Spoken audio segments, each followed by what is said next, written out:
Hi friends, मैं बीना पांडे आपका अपने यूट्यूब चैनल पर स्वागत करती हूँ। आज मैं आप लोगों को एक प्यारा सा विवाह गीत सुनाने जा रही हूँ।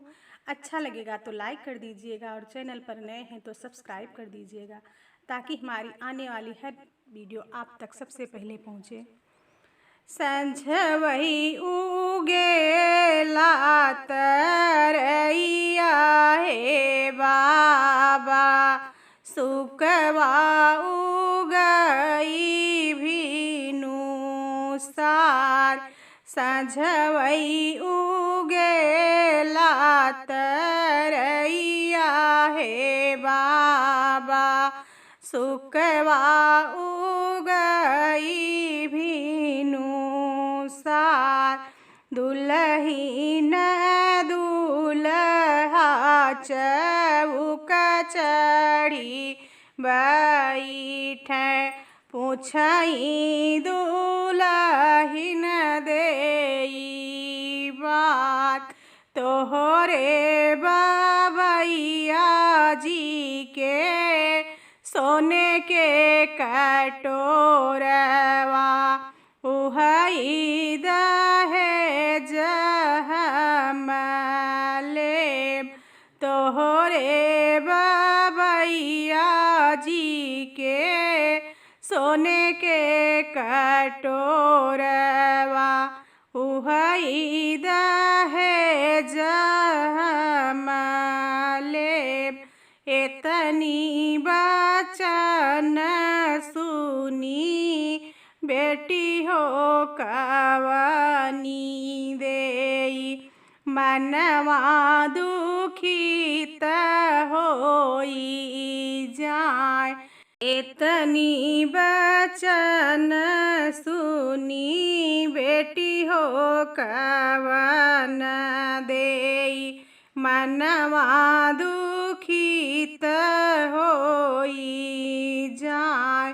तोह से दुलरैता हमरे भैया हो आदर्श राम, पियई कटोरवा से दूध।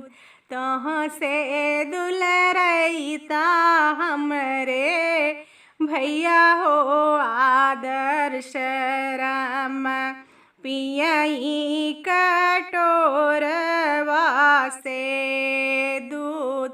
एतनी बचन सुने दुल्हे कवने राम, घोड़े पीठी भाए असवार।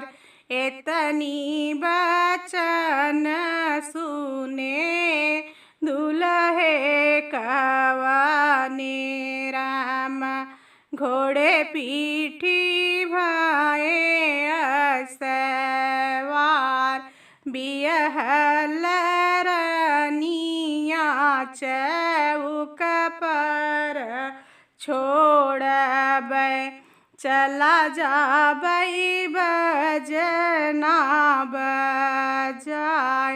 बियहल रनिया चौक पर छोड़बै, चला जाबै बजना बजाय।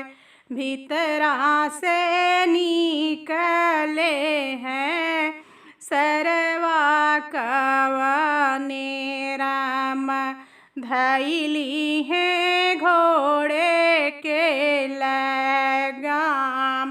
भीतरा से निकले हैं सरवा कवने राम, धैली है घोड़े के लगाम। चंदा सूरुज ऐसन बहिनी संकल्पे, कटोरवा कवन बुनियाद। चंदा सूरुज ऐसन बहिनी संकल्पे, कटोरवा कवन बुनी।